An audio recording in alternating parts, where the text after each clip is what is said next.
সপ্তাহের ব্যবধানে রাজধানীর বাজারে দেখা দিয়েছে ভোজ্য তেলের সংকট। মাছ মুরগির দামও কিছুটা বেড়েছে। যুদ্ধ পরিস্থিতির অজুহাতে সরবরাহ কমেছে বলে দাবি বিক্রেতাদের। তবে এই অজুহাত মানতে নারাজ ক্রেতারা।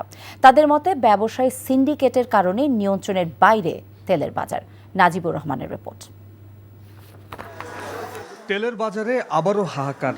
ভোজ্য তেলের সরবরাহের ঘাটতিতে দাম বাড়ার শঙ্কায় ক্রেতারা। বিক্রেতারাও দিচ্ছেন তেমন ইঙ্গিত। রাজধানীর বেশিরভাগ দোকানই নেই 5 লিটার বোতলের সয়াবিন তেল। দুই একটা কোম্পানি তেল দিচ্ছে 1 কার্টুন করে বা 2 কার্টুন করে, এটার সাথে আপনার আটা নিতে হবে, ময়দা নিতে হবে, যেটা আমার চলার মতন না।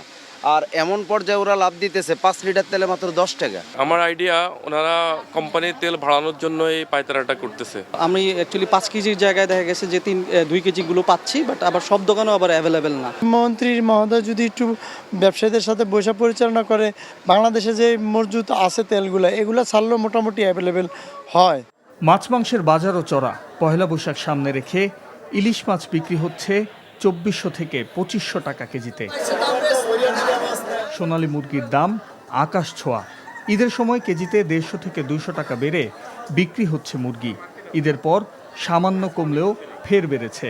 দেশি মুরগি 700 থেকে 750 টাকা, সোনালী 450, আর ব্রয়লার মুরগি বিক্রি হচ্ছে 200 টাকা কেজিতে। ঈদের আগে তো দাম কম ছিল, এখন ওই যে সাপ্লাইটা নাই বিদে আর কি দাম বেশি। দেশে বেশি আছে 700 টাকা। সাপ্লাই এরকম কিছু দিতেছে না, সাপ্লাই যা চাইতেছে তাই পাইতেছি, কিন্তু সাপ্লাই কোনো ব্যবধান না, কিন্তু ঘটনা কে লেগে পারছে এটা বলতে পারছে সঠিক। সব মুরগির দামই নিয়ন্ত্রণে আছে, কিন্তু সোনালী মুরগিটা এই মুরগিটার দামটা বাদ।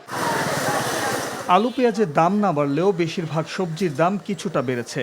জ্বালানি তেল সংকটের কারণে পরিবহন খরচ বৃদ্ধি ও সরবরাহের ঘাটতির অজুহাত বিক্রেতাদের। Najibur Rahman, NTV news, Dhaka.